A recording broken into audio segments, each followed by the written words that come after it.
Yes, guys, what's going on? Welcome to McKola TV. I am Adam. We are back. This is another preview. This is the Premier League preview for Manchester United against Arsenal. Yes, Arteta comes to Old Trafford with his Arsenal side. Both teams looking for a big 3 points as well. It's been mixed form from both of them. Both coming into it on the back of midweek victories in Europe as well. Obviously, United beating RB Leipzig 5-0 in the Champions League. And Arsenal getting a 3-0 victory over Dundalk, but they did rest plenty of their first 11 players, so they'll be fresh coming into this one. And whilst they come into it with the likes of Aubameyang not having scored in 5 or 6 games, it's still a big threat for Manchester United. So we'll be looking at this game and ahead to this game as well. This weekend, cannot wait for this fixture. It's normally a fixture over the years, well, it hasn't been for a long time, but traditionally over the years, this fixture would decide a lot. You know, Fergie against Wenger, Keane versus Vieira. We all remember those days. Battles in the tunnel, battle of the buffet, all that good stuff. And Manchester United know we need to win this game. Yes, we've had good results against PSG, against Leipzig, a decent draw with Chelsea. It wasn't all too bad. But Manchester United need to get a victory at home in the Premier League for the first time this season. It was good to get that win over RB Leipzig and be able to take off a little bit of the, the tension and the stress of playing at Old Trafford, or allowing that theme to just build that we haven't won at Old Trafford. To get that victory and then put that out the way was absolutely fantastic. But now we have to go and do it in the league. So we'll be looking at that one as well. So make sure you're keeping it liking, commenting, sharing, subscribing as we go through all that good stuff. Before we do get stuck into the preview and we do get stuck into talking about all things Manchester United, Arsenal, let's talk about Nobby, Stiles. Yesterday or Friday the 30th of October 2020, Nobby Stiles passed away. He has been battling illness for a while, but Manchester United and England legend, footballing legend, Nobby Stiles won the World Cup with England in 1966, won the European Cup in 1968 with Manchester United, one of only a handful of players to have won both the World Cup and the European Cup or the Champions League, one of only English players to do that as well. And I think his story is often overlooked. We hear about, George Best, Dennis Law, Bobby Charlton. We hear about all these players, Duncan Edwards, and rightly so. We hear about their stories because they were phenomenal players. But I think because of Nobby Stiles' lack of media appearances off the pitch since he retired, because of his lack of publicity, I think we forget just how good he was. And I would encourage any young Manchester United fans or any Manchester United fans to read up on Nobby Stiles, get his autobiography if you can. It's a great autobiography. I read it when I was younger, and I've gone and ordered it again because I can't find my one, so I'm going to get that and read it again. But I read it a few years ago, and a fantastic story. Always been intrigued by Nobby Stiles, and he had a huge part in England winning that World Cup in 1966. Played every single minute of that World Cup campaign. In the semi-final, he marked Eusebio out of the game, one of the best players, if not the best player in the world at the time, and Nobby Stiles put him in his pocket. Those are the kind of things that you'd get all the meme treatment of. And not only that, he proved it wasn't a fluke. 2 years later, he went on and did it in the European Cup final, where Manchester United beat Benfica, and yet again Nobby Stiles silenced Eusebio. Of course, he had a phenomenal career, winning league titles as well along the way. Rest in peace to Nobby Stiles. He's gone, but definitely never forgotten. And it's a shame fans won't be in the stadium for this weekend's game, because it would have been nice to pay tribute to the man himself. So rest in peace, Nobby Stiles, and hopefully his family are with the people they need to be with and all that, and condolences to all those guys. Anyway, moving on to the Manchester United Arsenal game, United Premier League fixture. We'll be looking at the quotes from Ole Gunnar Solskjaer that came out after the before the game as well, getting some updates on the team, all that stuff. The only team news for Manchester United is there is no team news. We haven't got anybody missing from Manchester United's team that wasn't available in the last game. So Manchester United will have a full strength side. The only one that's missing is Alex Telles. Obviously we know Phil Jones is, but Alex Telles, who had coronavirus, will be missing this game, and hopefully he'll be back in training soon. He said Alex won't be ready, no. Apart from that, I would think everyone else at the moment looks like they could be involved. The squad looks good. No injuries from Wednesday, which of course is a big plus when you think of every game we play and the intensity of those games. We're getting better and better, and I think everyone is seeing now that our fitness and sharpness is more up to speed, and we should be ready for that game. So Eric Bailly, Jesse Lingard, Alex Telles on the sidelines. No new injuries for Manchester United. And Jesse Lingard posted a picture this week on social media of himself getting back into training and getting back into fitness as well. And when you look at the lack of width that we've had, obviously this is Anthony Martial's last game of suspension. So he'll be back for the next Premier League game against Everton. But when you look at the lack of width that we had, Marcus Rashford had to go central. Edinson Cavani wasn't available to play yet because obviously fitness. Then you had to put Daniel James out on the left. Mason Greenwood wasn't yet in the team at that time. Now, in the last week, obviously, we'll get Martial back after this game. But also, Edinson Cavani is going to be a little bit more fitter now. Can he start this game? Could we see Marcus Rashford return to his normal position? And Mason Greenwood's back and scoring. So already our front three could have immediately changed for Manchester United in this last week. And then you look towards next week, and then we'll have Anthony Martial back in the fray as well. So Manchester United have some good depth in some of those positions. Obviously, the wider areas, problems for Manchester United if we get an injury or two across the front line. But nevertheless, looking forward to getting Martial back, and it's good to see we have got those options forming in the squad, because it's been a long time coming, that's for sure. In regards to Sergio Romero, obviously been a lot of talk about him and what's going on with him. Ole Gunnar Solskjaer said he's just come back into training this week. He started his pre-season work. He's getting his peak fitness with the goalkeepers. Phil has been injured and he had an operation, and he's been working really hard to get back. Hopefully he'll be fit during December. To me, it feels like Sergio Romero and Phil Jones are just working towards moves away from the club in January. That's how it feels at the moment. As for Arsenal's team news, David Luiz is their main concern. He obviously picked up an injury in that game, that 1-0 defeat against Leicester City. Callum Chambers, Rob Holding, Pablo Mari are long-term absentees, as is Gabriel Martinelli, who has returned to training but has lacked match fitness and hasn't featured since March, so unlikely he'll be involved. So that's where we're at with them. Midweek, Thomas Partey, Aubameyang and Alexandre Lacazette all sat out of their midweek game, so they'll be fresh for this one as well. So those are some updates in terms of team news from Manchester United and Arsenal's side. Now going into this game, obviously both teams come into it. United's form has picked up. Obviously victories over PSG and Leipzig's going to help that. And our form has definitely picked up. But we need to keep going, because we know a defeat in this game and the questions start to come back again. The pressure starts to build again. And when you look at the standings, we're 15th in the league. I know that's down to the fact that we've also played a game less than everybody else, apart from Aston Villa, Manchester City and Burnley. Our game in hand is against Burnley.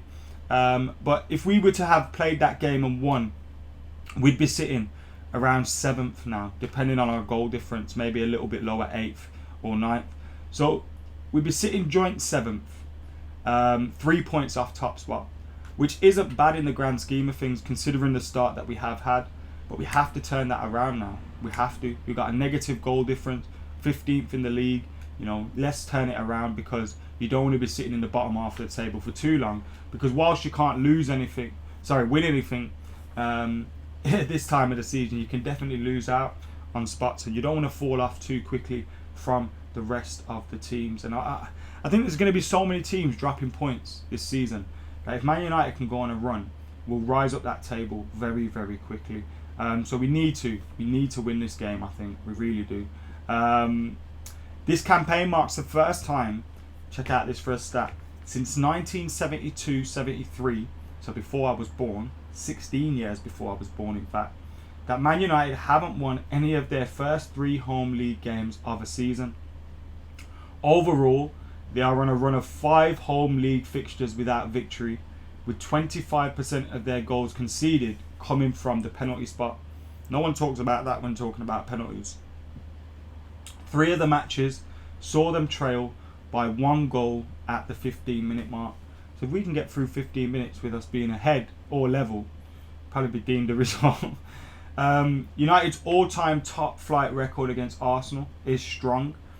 We've won 75, drawn 45, lost 62, with a goal difference, goals scored 272, goals against 247, with an average of 2.85 total goals per match between either side, 114 years. United have specifically led 1-0 at the break in 5 of their last 8 Premier League home head-to-heads versus Arsenal. Flash Scores here have put Manchester United's player to watch as Scott McTominay, bizarrely. With all the players that we've got, Marcus Rashford doing what he's doing, Edinson Cavani potentially making his debut, all these different things, and you put Scott McTominay. Like Scott McTominay is a good squad player, is a good player to have in a team, but really? A bit of a strange one. But yeah, I cannot wait for this game. Obviously, it doesn't have the edge that it used to have at all. And when you look at Arsenal as well, I'm not that, like, of course they've got players. Aubameyang on his day can cause you problems, score goals. Lacazette, Pepe, all these players, they can cause you problems. But when you look at the way they're playing under Arteta, it's not like he's getting a lot of praise, and that it helps that you've lifted a trophy in your short time in there. But he's getting a lot of praise for doing very little. Lost against Leicester City 1-0. How many shots on target did they have? They had 4 shots on goal, and 57% of the possession. But if you watch that game, never really felt like Arsenal were doing much in that game. They're very, very pragmatic under McKola Arteta. In the game against Man City, we didn't expect them to lose. They lost 1-0, but very, very rarely threatened, and it was really easy for Manchester City. A Manchester City side that many are getting at. They beat Sheffield United this season 2-1. They lost against Liverpool 3-1. When did they beat Leicester? What was that, in a friendly? Oh, in the EFL Cup they beat Leicester. Beat West Ham and beat Fulham on the opening day of their season. But they've never really looked that good along either of those games. Now, we know, coming to Old Trafford, where the onus is on Manchester United to attack, to set up, score goals, win the game. Arsenal may be able to come into their own, defend, hit us on the counter-attack with the players that they have, Aubameyang, Pepe, Lacazette, whoever comes in. I doubt it'll be Pepe. I think we'll see Lacazette through the middle, Willian on the right, Aubameyang on the left. In midfield, you'll probably see a combination of Thomas Partey, Xhaka, and one more. Not 100% sure who that other one would be. And then in defence, you're possibly going to get David Luiz if he's fit, which I hope he is fit, because there's always a mistake in him somewhere. Kieran Tierney at left back, who I think is a very good player. They've got some good players, but they don't strike a lot of fear into you. I think Thomas Partey was a magnificent signing for them. He's still finding his feet and still settling. But I don't think, defensively or leaking goals has been a huge issue for them. It's definitely been putting the ball in the other net. And hopefully we don't speak too soon on that one come this weekend's game. Glenn Fletcher's in the house. Matt Dean, Yanis. Ahmed's in the team. Who's the player behind Young in the picture? That is Radamel Falcao, my old mate.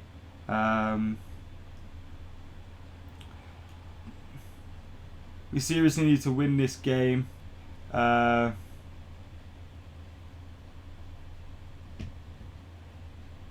Did someone say they don't think that's real? That's 100% real. If you wanna find out more, just type in Crystal Palace, Manchester United 1-2, and Fellaini goal, and that celebration will pop up somewhere.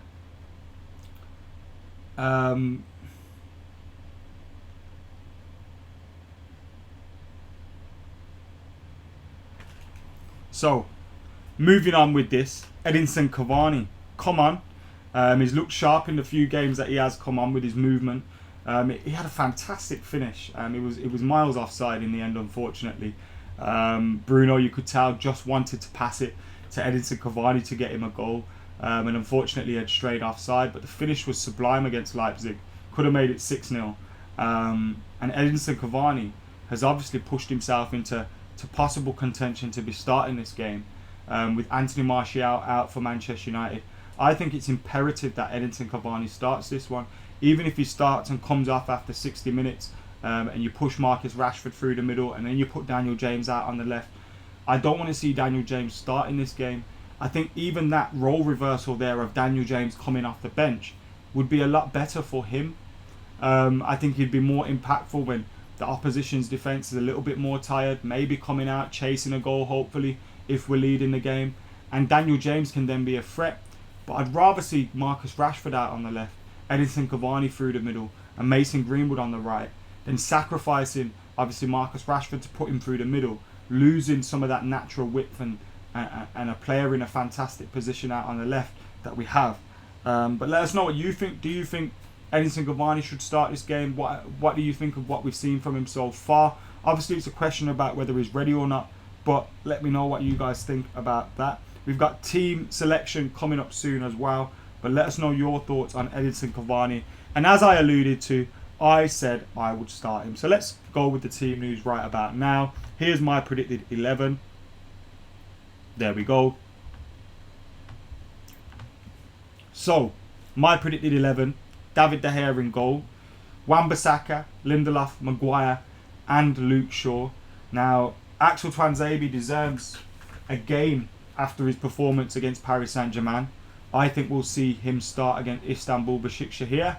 I really do. I think Ollie's going to have put that game to the side and say Tuanzebe's going to start both them games against Istanbul as we slowly build him back up. There's no point rushing him, getting excited because he had a good game against PSG, rushing him back and then he gets injured. We don't want to see that happen. So I think bringing him in slowly is the right thing to do. And maybe I think he would have earmarked that game against against Istanbul for Axel Tuanzebe to come back in again. So I'm going to go with that back four, Wan-Bissaka, Maguire, Lindelof, Shaw. They've kept clean sheets now in their last couple of games, Chelsea and RB Leipzig. So long may that continue. David De Gea looking good in between the sticks again as well, which I really like to see. Then I go with Fred, Pogba and Bruno Fernandes. Now I know I've played Pogba in the role just behind Bruno, but you could even possibly consider switching it up because Bruno, is more press resistant than Pogba. If you leave Pogba deep and you get 2 or 3 players around him, whilst he does have the ability to trick his way out, that's occasionally where he'll lose the ball and we'll have someone coming, opposition coming straight back at us with a counter attack, which is set up in your own half. Whereas if you get Bruno there, and play Pogba further forward, where we've seen him playing in the last couple of games, I really do think that one will work. But I don't think Ole Gunnar Solskjaer will do that. And then I'll go with that front three: Rashford, Cavani, and Mason Greenwood. Now Jack says, why not a diamond? Footy Talk says no diamond.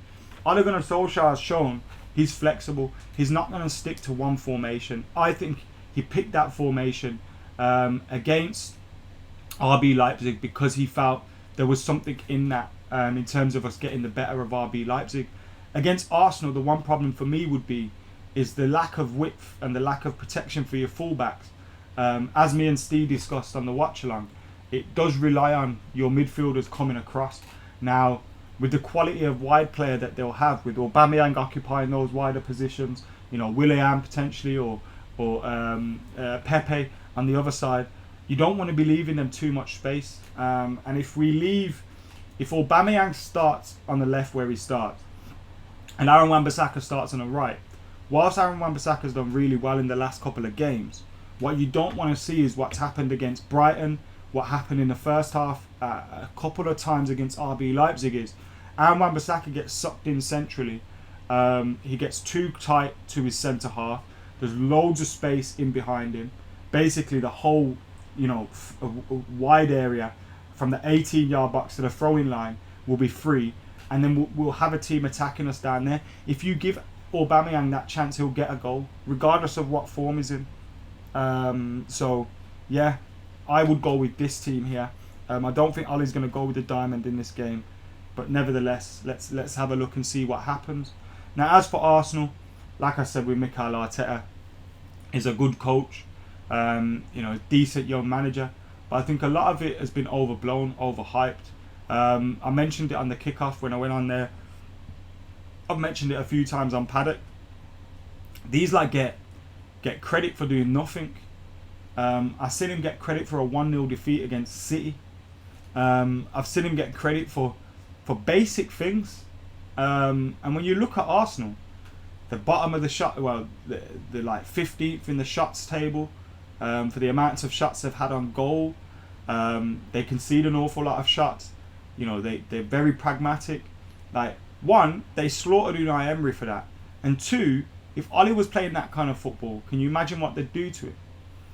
And I think when you look at their front three, £200 million front three in Aubameyang, Lacazette and Pepe. Williams coming on a fat contract. Mesut Ozil, their highest paid player, probably their best player, not even involved. They've spent a lot of money there, and at the moment, they could turn up at Old Trafford and put in a performance, but at the moment, I don't see how he's getting all this praise. Meanwhile, Ole Gunnar Solskjaer, who's got a superior record against PSG, beats RB Leipzig 5-0, superior record against Chelsea, good record against Spurs, good record against all these big teams. Pep, no one puts no respect on his name. Finished third last season with a team that everybody predicted to finish outside the top four. So I think if Arteta was as good as he was, Arsenal would have finished top four last season, because there was a period of time where they were ahead of us when he came in. So it's a lot of myth. It's a lot of myth.